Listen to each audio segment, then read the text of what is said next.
prier l'Éternel. C'était pour cet enfant que je priais.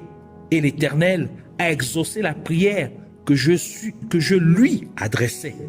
Aussi, je veux le prêter à l'Éternel. Il sera toute sa vie prêté à l'Éternel. Et ils se prosternèrent là devant l'Éternel. Et le sacrifice qu'Anne fit en donnant son fils unique Samuel pour servir Dieu dans la maison de Dieu tous les jours de sa vie était agréable à Dieu. Et cela a débloqué le ventre d'Anne au point qu'Anne a eu 5 autres enfants en dehors de Samuel, en plus de Samuel. 1 Samuel chapitre 2 verset 20 à 21 qui dit: et Élie bénit Elkana et sa femme en disant: que l'Éternel te fasse avoir des enfants de cette femme pour remplacer celui qu'elle a prêté à l'Éternel. Et ils s'en retournèrent chez eux. Lorsque l'Éternel eut visité Anne, elle devint enceinte et elle enfanta 3 fils et 2 filles. Et le jeune Samuel grandissait auprès de l'Éternel.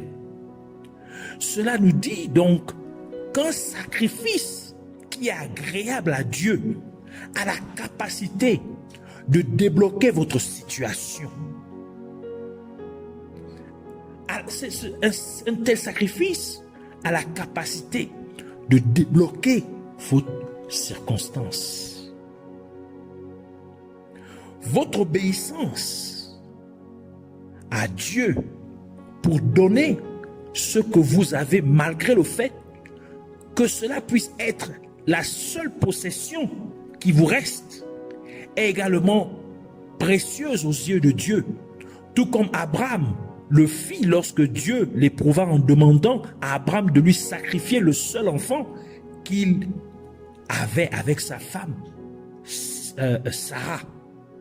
Genèse chapitre 22 verset 1 à 18 qui dit: après ces choses, Dieu mit Abraham à l'épreuve et lui dit: Abraham.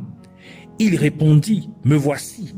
Dieu dit: prends ton fils, ton unique, celui que tu aimes, Isaac, va-t'en au pays de Morija, et là offre-le en holocauste sur l'une des montagnes que je te dirai.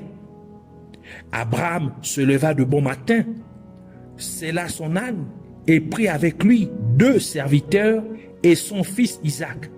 Il fendit du bois pour l'holocauste et partit pour aller au lieu que Dieu lui avait dit. Le 3e jour, Abraham leva les yeux et vit le lieu au loin. Et Abraham dit à ses serviteurs: restez ici avec l'âne. Moi et le jeune homme, nous irons jusque-là pour adorer et nous reviendrons auprès de vous. Abraham prit le bois pour l'holocauste, le chargea sur son fils Isaac et porta dans sa main le feu et le couteau. Et ils marchèrent tous deux ensemble. Alors Isaac, parlant à Abraham, son père, dit: mon père. Et il répondit: me voici mon fils. Isaac reprit: voici le feu et le bois. Mais où est l'agneau pour l'holocauste? Abraham répondit: mon fils, Dieu se pourvoira lui-même de l'agneau pour l'holocauste. Et ils marchèrent tous deux ensemble. Lorsqu'ils furent arrivés au lieu que Dieu lui avait dit, Abraham y éleva un autel et rangea le bois. Il lia son fils Isaac et le mit sur l'autel par-dessus le bois. Puis Abraham étendit la main et prit le couteau pour égorger son fils. Alors l'ange de l'Éternel l'appela des cieux et dit: Abraham, Abraham. Et il répondit: me voici. L'ange dit: n'avance pas ta main sur l'enfant et ne lui fais rien, car je sais maintenant que tu crains Dieu et que tu ne m'as pas refusé ton fils, ton unique. Abraham leva les yeux et vit derrière lui un bélier retenu dans un buisson par les cornes. Et Abraham alla prendre le bélier et l'offrit en holocauste à la place de son fils. Abraham donna à ce lieu le nom de Jéhovah-Jireh. C'est pourquoi l'on dit aujourd'hui à la montagne de l'Éternel, il sera pourvu. L'ange de l'Éternel appela une seconde fois Abraham des cieux et dit, je le jure par moi-même, parole de l'Éternel, parce que tu as fait cela et que tu n'as pas refusé ton fils, ton unique, je te bénirai et je multiplierai ta postérité comme les étoiles du ciel et comme le sable qui est sur le bord de la mer. Et ta postérité possédera la porte de ses ennemis. Toutes les nations de la terre seront bénies en ta postérité parce que tu as obéi à ma voix. Nous pouvons voir combien cela fut très douloureux pour Abraham d'accepter la requête de Dieu de sacrifier l'unique enfant qu'il avait avec Sarah, sa femme, son épouse. D'autant plus que c'était l'enfant que Dieu leur avait si longtemps promis et que ce n'était que lorsqu'Abraham fut 100 ans, lorsqu'Abraham eut 100 ans et Sarah 90 ans que Dieu a accompli sa promesse en leur donnant Isaac. Et maintenant, c'est le même Isaac que Dieu demandait à Abraham de lui donner en sacrifice. C'est pourquoi Dieu a chèrement estimé l'obéissance d'Abraham, même si ce n'était qu'un test. Et en conséquence, Dieu a pourvu au sacrifice en procurant un bélier à Abraham, afin qu'Abraham puisse le lui offrir à la place d'Isaac en sacrifice. Cela nous dit donc que lorsque vous sacrifiez à Dieu en obéissant pleinement à Dieu, même lorsqu'il s'agit de votre tout dernier bien, cela ferait que Dieu deviendrait votre Jéhovah-Jireh, ce qui signifie que Dieu deviendrait votre pourvoyeur, de même qu'Abraham l'expérimenta. Par conséquent, votre sacrifice a la capacité d'apporter une provision divine dans votre vie. Et c'est cela qui a mené Dieu lui-même à nous montrer l'exemple parfait d'un sacrifice. Donc c'est à cause de ce qu'Abraham fit que Dieu nous a montré l'exemple d'un sacrifice parfait, car il quitta l'éternité pour se soumettre à la limitation du temps en prenant une forme humaine en la personne de Jésus-Christ, en se faisant son propre fils. Il vint sacrifier sa vie en étant crucifié sur la croix pour l'humanité tout entière, afin que quiconque croit en lui puisse hériter de l'éternité, tel que la parole de Dieu le déclare dans Jean chapitre 3 verset 16 qui dit « Car Dieu a tant aimé le monde qu'il a donné son Fils unique, afin que quiconque croit en lui ne périsse point, mais ait la vie éternelle. » Dieu a sacrifié ce qu'il avait de plus précieux, et c'est lui-même. Car Jésus-Christ et Dieu sont un, tel que Jésus-Christ l'a dit dans Jean chapitre 10 verset 30, il dit « Moi et le Père, nous sommes un ». Par conséquent, Dieu s'est sacrifié pour que quiconque croit en lui ait la vie éternelle. Et c'est là la raison pour laquelle le plus grand sacrifice qu'un être humain puisse faire à Dieu est de vivre sa vie pour Dieu en exerçant la sainteté. dans chaque aspect de sa vie. Comme le dit la parole de Dieu dans Romains chapitre 12, verset 1 qui dit « Je vous exhorte donc, frères, par les compassions de Dieu, à offrir vos corps comme un sacrifice vivant, saint, agréable à Dieu, ce qui sera de votre part un culte raisonnable. » Donc, c'est de vivre sa vie, mener sa vie dans la sainteté pour Dieu. C'est ça le sacrifice qui est vraiment agréable à Dieu. Hébreux chapitre 13, verset 15 ajoute pour dire « Par lui, offrant sans cesse, c'est-à-dire continuellement à Dieu, un sacrifice de louange, c'est-à-dire le fruit de lèvres qui confessent son nom, c'est-à-dire notre vie, soit de continuellement confesser le nom de Dieu. Et rappelez-vous, la parole de Dieu dit que quiconque invoque le nom du Seigneur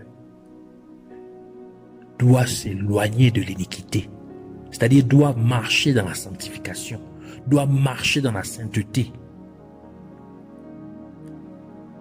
Donc, c'est ça notre service, notre sacrifice. C'est de pouvoir continuellement mener une vie de sanctification, de sainteté.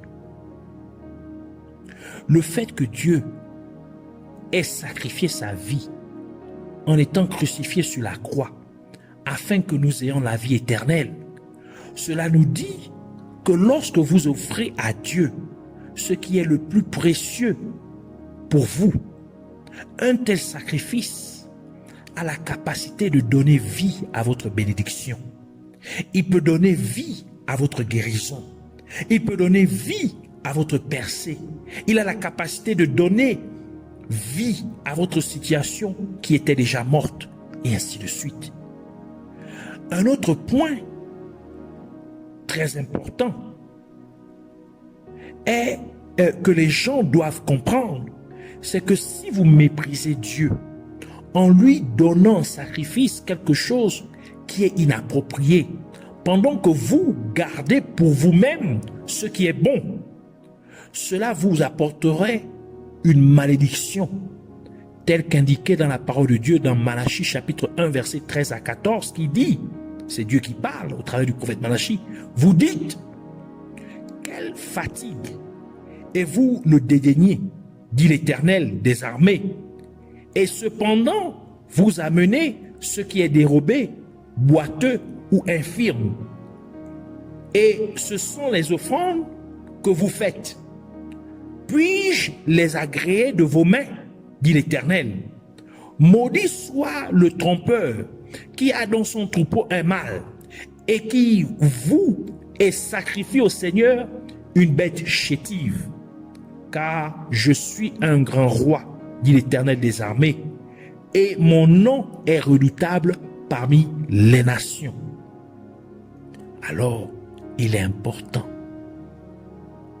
il est préférable même de ne point faire de sacrifice que de faire un sacrifice qui est inapproprié à Dieu. C'est-à-dire, vous avez quelque chose dans votre maison, par exemple un fauteuil. Vous prenez le fauteuil qui est déchiré, c'est ce que vous amenez pour que l'on puisse utiliser pour le service, pour servir Dieu. Et le bon fauteuil qui est approprié, vous allez acheter un nouveau fauteuil pour vous-même. Mais celui qui est déchiré, c'est celui que vous donnez à Dieu. Cela montre quel genre de considération vous avez pour Dieu. Cela montre que vous considérez vos besoins plus importants que ceux de Dieu. et cela attire une malédiction sur vous. Il est préférable de ne pas offrir à Dieu du tout que d'agir d'une telle manière.